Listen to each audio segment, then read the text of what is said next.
Bonjour, bonsoir. Je vous invite à suivre cette nouvelle vidéo, une vidéo qui va vous parler d'un sujet très très important pour nos couples, un sujet qui va vous donner de nouvelles orientations pour la gestion de votre couple. Je m'appelle Kakula Msubajan, je suis votre formateur. Pour le moment, je vous emmène un nouveau thème et ce thème-là s'intitule Les secrets pour un mariage réussi.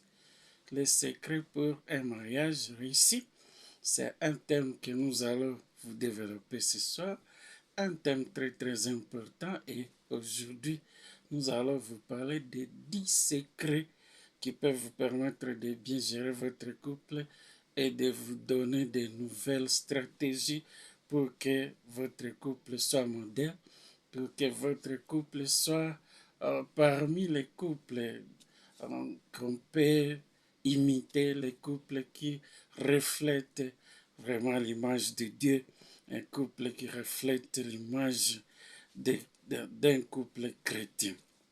Alors, si vous êtes nouveau sur notre chaîne, faites un petit geste. C'est seulement cliquer sur le bouton s'abonner et ensuite sur la cloche de notification pour que tu sois parmi nos abonnés. Être parmi nos abonnés, c'est avoir la possibilité d'être formé sur le champ, d'être formé, d'acquérir de nouvelles stratégies pour une bonne gestion de votre couple. Donc, nous allons vous donner 10 secrets pour une bonne gestion des couples pour un mariage réussi. Les 10 secrets pour un mariage réussi, c'est tout à l'heure. Mais si vous êtes nouveau, je vous ai dit qu'il faut vous abonner. Si vous êtes ancien sur la chaîne, c'est le moment de cliquer, de nous donner un j'aime, de cliquer sur le bouton j'aime, de partager les liens à des amis pour qu'eux aussi puissent connaître ces 10 secrets, pour qu'ils puissent aussi connaître comment ils peuvent avoir un mariage réussi, un couple modèle, un couple qui reflète l'image de Dieu. Voilà, donc les 10 secrets, nous allons les énumérer un à un et pour chaque secret, nous allons donner nos expériences, nous allons donner des explications qui vous permettent de comprendre ce que vous devez faire dans votre couple. Nous avons dit que le premier secret et le plus grand secret, c'est d'avoir, de prendre Jésus comme modèle. Il faut être né de nouveau. C'est ça le premier secret, le plus important. Si vous fondez votre couple sur euh, les salis, sur la naissance, la deuxième naissance, c'est-à-dire être né de nouveau, à ce moment-là, votre couple sera toujours un modèle, sera un couple qui peut attirer même les autres pour qu'ils puissent vous imiter. Être né de nouveau, c'est quoi? Si vous lisez Jean chapitre 3, verset 3, vous allez trouver là Nicodème qui est venu voir Jésus et il voulait savoir quel est le secret pour entrer dans le royaume de Dieu. Et Jésus lui a répondu que le seul secret, c'est d'être né de nouveau. Nous allons vous expliquer un peu. Être né de nouveau, c'est-à-dire vous faites de Jésus votre pilier, vous faites de Jésus votre guide, vous faites de Jésus votre inspiration pour tout ce que vous voulez faire. Vous comparez ça à la parole de Dieu. Vous comparez tout acte que vous voulez poser, vous comparez ça à la parole de Dieu. Est-ce que l'acte que je vais poser, est-ce que ça a un fondement biblique? Tout ce que je dois dire, tout ce que je dois faire comme acte, il faut toujours comparer ça à la parole de Dieu. À ce moment-là, vous allez prouver au monde que vous êtes né de nouveau. Vous avez rencontré Jésus et vous avez fait de lui votre Seigneur, vous avez fait de lui votre sauveur. Ça, c'est le tout premier secret.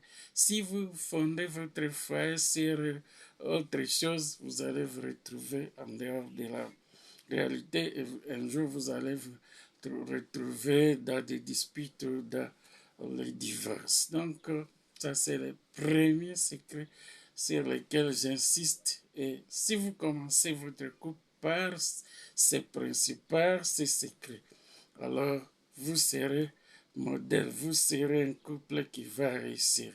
Si vous fondez votre couple sur des sentiments autres que la nouvelle naissance, je vous dis que ça n'ira pas. Le deuxième secret que je vous donne ce soir, c'est le pardon. Le pardon, c'est un grand secret. Si vous vivez dans un couple, il faut savoir qu'un jour, vous pouvez avoir des problèmes avec votre conjoint. Vous pouvez faire un acte qui ne va pas plaire à votre conjoint. Alors, pour ne pas entrer en dispute, pour ne pas vous quereller, la seule chose à faire, c'est de demander pardon. Et là, j'aimerais souligner ici que les hommes aimeraient que ce soit toujours les femmes qui demandent pardon. Et ça, c'est un défaut, c'est pas bon. Même l'homme, même les maris ils peuvent commettre des erreurs, ils peuvent faire des fautes. Et dans ces cas-là, toi aussi, tu as l'obligation de demander pardon à ton épouse, à ton conjoint pour que la vie continue. Pierre, l'apôtre Pierre, voulait savoir combien de fois on peut pardonner. Et là, je vous donne la réponse de Jésus. Si vous voulez, vous pouvez lire Matthieu chapitre 18 à partir du 21e verset jusqu'au 22e. Vous allez trouver que la réponse de Jésus était simple. Il lui avait dit que pour pardonner, il n'y a pas une limite. Mais ce que je te demande de faire, Pierre, c'est de pardonner celui qui t'a offensé 70 fois 7 fois. Ou 7 fois fois 70. Et ça donne 490 fois. Donc il voulait montrer qu'il n'y a pas de limite pour pardonner. Il y a toujours des petits problèmes qui interviennent dans les couples. Chaque fois que vous vous retrouvez dans l'erreur, au lieu de tenir ferme et de dire moi je suis le mari, je suis l'homme ici et personne ne peut me contredire, il faut seulement vous rabaisser et demander pardon. Si c'est la femme qui a fait la faute, elle aussi, c'est le pardon qui peut seulement créer encore l'harmonie dans le couple. Et il est dit que le pardon, c'est une puissance qui libère. N'oublie pas ça. Le pardon, c'est une puissance qui libère. Si vous avez l'habitude de vous pardonner entre vous dans le couple, alors votre couple aura, pourra faire longtemps, pourra rester, rester comme modèle auprès des autres. Ça, c'est le deuxième secret, donc les pardons. Si vous, dans votre couple, vous avez l'habitude de demander pardon chaque fois que vous commettez une erreur, à ce moment-là, vous êtes sur de bonnes bases. L'autre secret, le troisième secret, c'est la franche communication. La franche communication dans le couple. Il faut blaguer, il faut dialoguer, il faut vous entretenir, il faut communiquer. Vous avez un projet auquel vous pensez, discutez ça avec votre conjoint. Ne cachez rien, ne vous mettez pas, ne créez pas des zones d'ombre, des zones que vous gérez vous-même, les zones secrètes qui vous appartiennent à vous seuls. Ça pose toujours des problèmes. Si c'est la femme qui ne communique pas bien avec son mari, un jour, il y aura toujours des problèmes. Si c'est l'homme qui a un problème de communication avec sa femme, il y aura toujours un problème. Donc, discutez vos projets ensemble, partagez les secrets que chacun a dans son cœur, tout ce que c'est l'amour, discutez, parlez. Donc, ne cachez rien l'un à l'autre. Et quand il y a une franche communication, ça influence aussi les enfants et la communication devient euh, normale dans les foyers, dans les couples. Donc, si vous communiquez peu, si vous avez des histoires que vous voulez cacher ou faire dans l'abstrait, dans l'obscurité, sans faire partager ça, sans partager ça avec votre conjoint, il y aura toujours des problèmes. Donc, je vous donne comme ce que c'est aujourd'hui la communication et la communication qui est franche. Donc, blaguer suffisamment, parler suffisamment, discuter suffisamment. Vous pouvez vous amuser dans la franche communication. Il y a des amusements, il y a des blagues qui se passent dans la franche communication.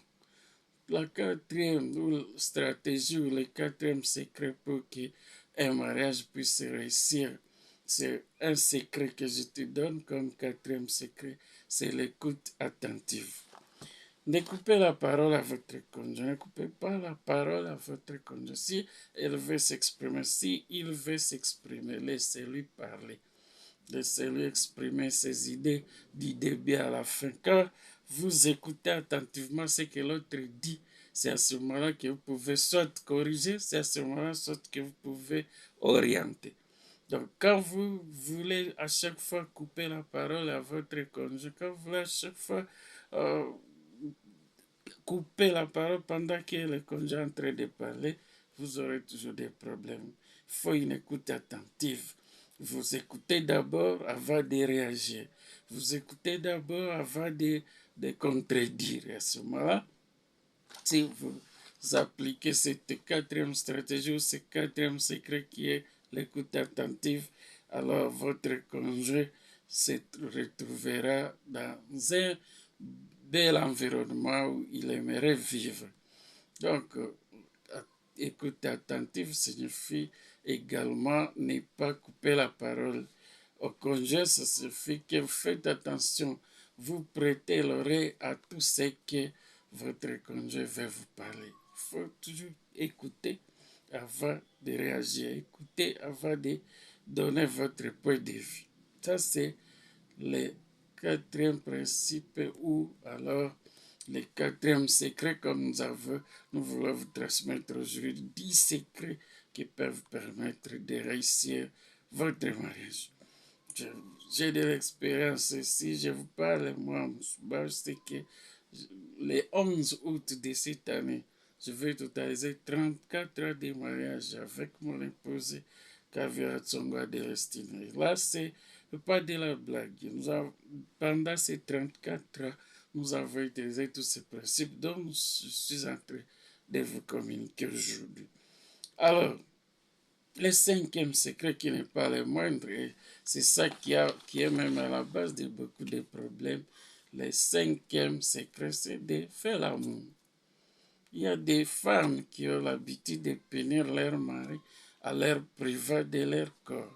Et à ce moment-là, quand vous faites ça dans un couple, vous privez votre conjoint de cet acte-là, vous êtes en train de ruiner votre foyer, vous êtes en train de ruiner votre couple. C'est ça qui est à la base même de plusieurs divorces, c'est ça qui est à la base de tout ce qui va mal dans les couples. Si vous lisez 1 Corinthiens chapitre 7, verset 3 à 5, l'apôtre Paul vous dit que ne vous privez jamais l'un à l'autre si ce n'est par convention. S'il y a une convention, vous êtes engagé par exemple dans une prière de jeûne, etc. Là, vous pouvez interrompre momentanément pour reprendre juste quand la prière se termine. Donc, c'est les ponts qui relient les conjoints. Si vous ne faites pas l'amour dans votre foyer, c'est qu'il y a un problème, c'est qu'il y a un blocage. Ça peut être peut-être par cause des maladies, mais s'il n'y a aucun problème et qu'il y ait l'un des conjoints qui cherche à bloquer cette activité dans le couple, alors il faut vous rendre compte que là, il y aura toujours un problème. Donc, le cinquième secret, qui n'est pas le monde, c'est faire l'amour. Et si vous faites ça régulièrement, selon vos principes tels que vous vous êtes convenus ici, ça dépend donc du rythme que vous êtes fixé dans le couple, mais faites tout pour respecter tout ce que vous avez prévu faire dans ce sens-là. Donc, ça, c'est le grand secret. C'est pas pour rien que Dieu a créé un sexe féminin et un sexe masculin. C'était que pour que vous deveniez une seule chair, capable de communiquer corps à corps. Et là, ça vous donne une garantie. Ça aide aussi la psychologie de l'un et de l'autre. Donc, ça, c'est le cinquième principe. Seizième principe, c'est lié à ce que j'ai dit avant le pardon. Si vous revenez chaque fois à tout ce que l'autre a fait, vous reverrez sur les erreurs commises par votre conjoint, à ce moment-là, vous êtes en train de créer des problèmes sérieux de votre couple. Donc, ne revenez jamais aux incidents passés. C'est ça le sixième siècle. Ne revenez jamais aux incidents passés. Si il y a déjà qui ont l'habitude de répéter, de revenir aux problèmes passés il y a des années, des années. Pendant l'année 2000, tu avais fait ceci. 2021, tu avais fait ceci. Et quand vous reverrez chaque fois sur les erreurs du passé, ça vous crée des problèmes dans votre couple. Donc, ne ravivez jamais les anciens désaccords. Pensez surtout à ce qui est bon. Et là, je vous recommande de lire Philippiens chapitre 4, 4 verset 8. Tout ce qui est beau, tout ce qui a de l'honneur, pensez seulement à cela et votre couple sera toujours au top, sera le couple modèle qu'on peut vouloir imiter dans la vie. Donc, ne revenez jamais aux incidents passés, ne ravivez jamais tout ce qui s'était passé dans les mains. Septième secret, c'est ne pas manipuler ton conjoint. Quand je parle de la manipulation ici, je veux dire ne cachez rien à votre conjoint. Expliquez tout. Si vous avez un projet, exprimez-vous, démontrez tout ça, ne cachez rien. Parce que tout ce que vous cachez, ça se retourne toujours un jour contre vous et ça pose des sérieux problèmes. C'est ça la manipulation. Quand vous ne voulez pas être clair, ouvert à votre conjoint, à ce moment-là, soit vous les manipulez, vous faites des histoires contre lui, soit vous faites des histoires derrière son dos, et ce n'est pas bien. Ne cachez rien donc à votre conjoint, discuter de tout, échanger sur tous les aspects de la vie.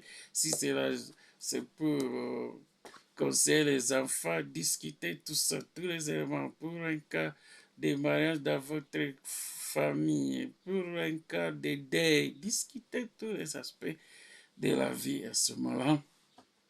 Ça sera bon. Ne cherchez pas à manipuler votre conjoint, ça lui laisse des traces et ce n'est pas bon pour un couple chrétien. Alors, le huitième secret, c'est laisser à votre conjoint son espace de liberté. Ça, c'est le huitième secret. Laissez à votre conjoint son espace de liberté. Alors, qu'est-ce qu'il veut dire par laisser à son conjoint l'espace de liberté? Chacun a ses caractères, chacun a ses habitudes. On a été créé différemment. Que ce soit l'homme, que ce soit la femme, on est créé différemment. Alors, ça dépend.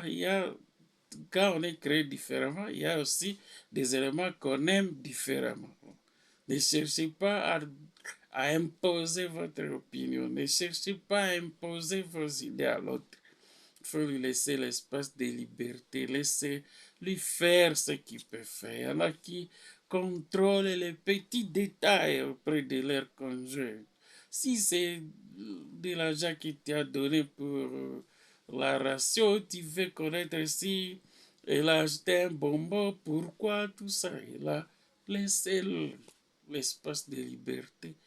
Ne cherchez pas à étouffer votre conjoint. Il faut lui laisser le temps. Il a aussi ses ambitions, il a aussi ses projets. L'essentiel, c'est de communiquer si on veut aller plus loin dans un projet.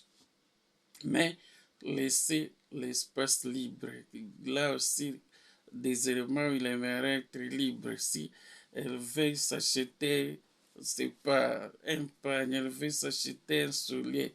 Si un soulier l'intéresse quelque part, laissez à la dame de s'acheter. Ça, c'est l'homme.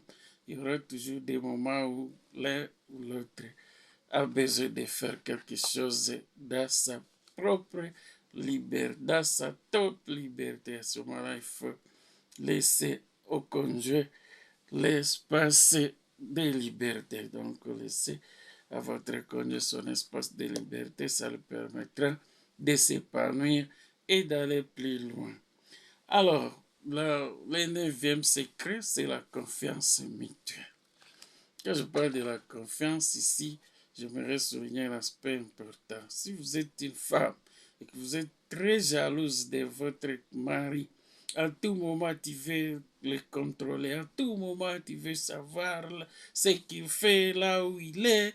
Bon, c'est le même cas pour l'homme. Si vous voulez suivre à tout moment tout ce que fait la femme, vous n'avez pas confiance en elle, ça vous créera toujours des problèmes. Il suffit de voir votre épouse avec un autre homme, vous pensez que c'est fini et ta femme t'a trompé, etc. Et là, ça rentre maintenant dans les petits conflits qui commencent petit à petit et plus tard, ça devient un grave problème. La jalousie, c'est un problème dans les couples.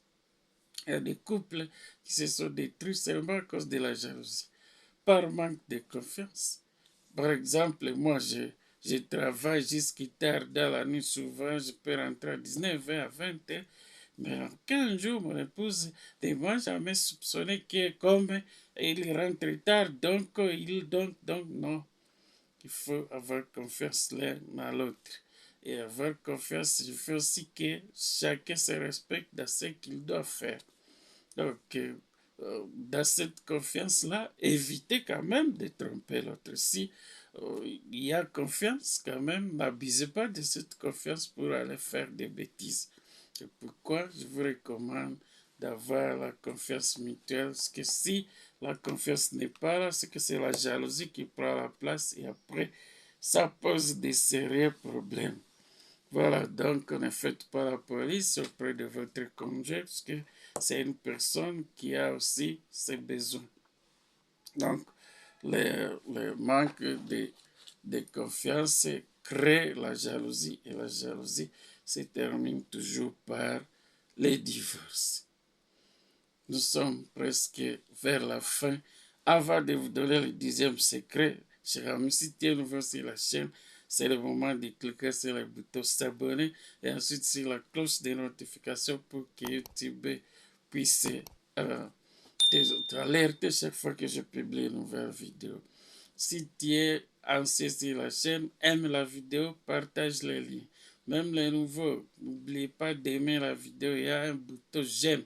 Cliquez sur ce bouton-là, ça nous fera du bien, que ça permettra à YouTube d'accélérer l'algorithme de notre vidéo et la proposer à d'autres personnes.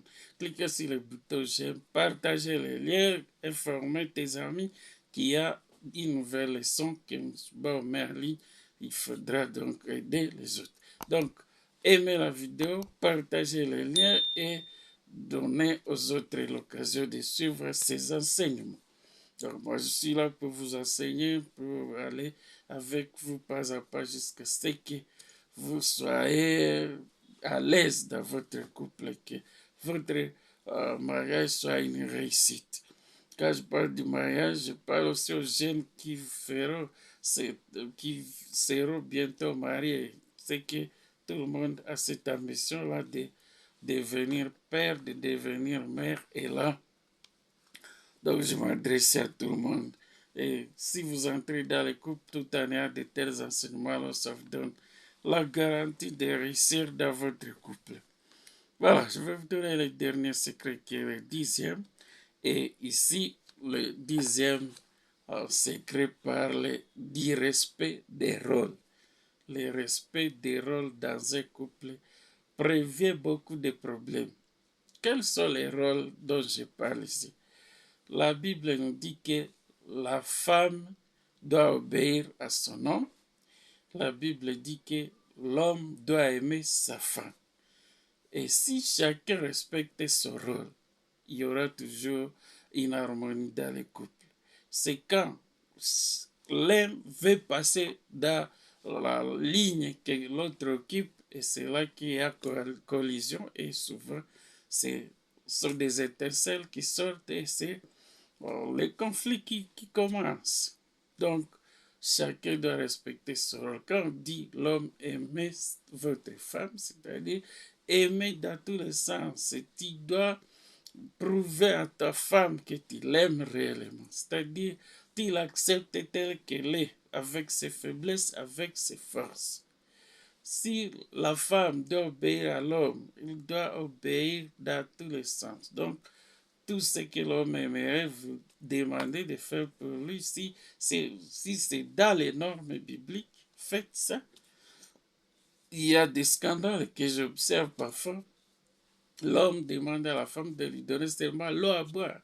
Et la femme de dire, tu n'as pas aussi tes pieds pour aller puiser l'eau. Aller là où se trouvent ça, les filtres, ou là où se trouvent les bidons, tu peux toi-même prendre de l'eau à boire pour toi. Et ça, ce sont des petits mots, mais qui créent des conflits plus tard. Donc, obéissez à vos hommes, aimez vos femmes, et il y aura de l'harmonie dans les couples, et on aura des couples modèles si chacun respecte son rôle. L'homme aime sa femme, la femme obéit à l'homme. Mais quand je parle de l'obéissance, je peux encore ajouter que quand même l'obéissance est réciproque. Si l'homme aussi ne respecte pas sa femme, si l'homme n'obéit pas à sa femme, ça sera toujours des conflits. Donc, le respect des rôles passe par la petite fenêtre, par vous conduit tout droit vers l'harmonie dans votre couple. Et ça c'est ce que je vous recommande de faire dans votre vie de couple. Que l'homme aime sa femme et que la femme obéisse à son homme. Merci beaucoup pour avoir suivi notre vidéo et j'espère que ça vous a plu. Si ça vous a plu, alors n'oubliez pas de cliquer sur le bouton j'aime et n'oubliez pas de la partager aux amis et aux connaissances. Ça nous fera du bien si vous comprenez que cette chaîne, je l'avais une chaîne importante, une chaîne qui donne des informations concernant la réussite dans le mariage. Et pour cela, nous avons encore besoin des équipements. Quoique vous voyez que nous n'avons pas de studio, nous utilisons le matériel va qui va. Nous manquons encore des lumières capables de nous éclairer suffisamment. On n'a pas de caméra pour faire des vidéos à live où vous pouvez intervenir et poser vos questions. Mais pour le moment, je vais vous demander si vous avez quelque chose à soutenir pour soutenir cette chaîne. Faites ça. Nous allons toujours disponibiliser des numéros au bas de cette vidéo. Il y a un numéro Airtelman, un numéro Orangeman et un numéro M-Pesa. Ne négligez rien, même 1000 francs, 2000 francs, 50 000 francs, 100 000, 10 dollars, 20 dollars, 100 dollars, ça nous fera du bien. Voilà, donc je crois que je vous remercie d'avoir été là, d'avoir suivi la vidéo du début à la fin. Si vous avez des questions, posez-les dans les commentaires. Vous pouvez les poser par mail. Nous allons disponibiliser notre mail dans la description de la vidéo.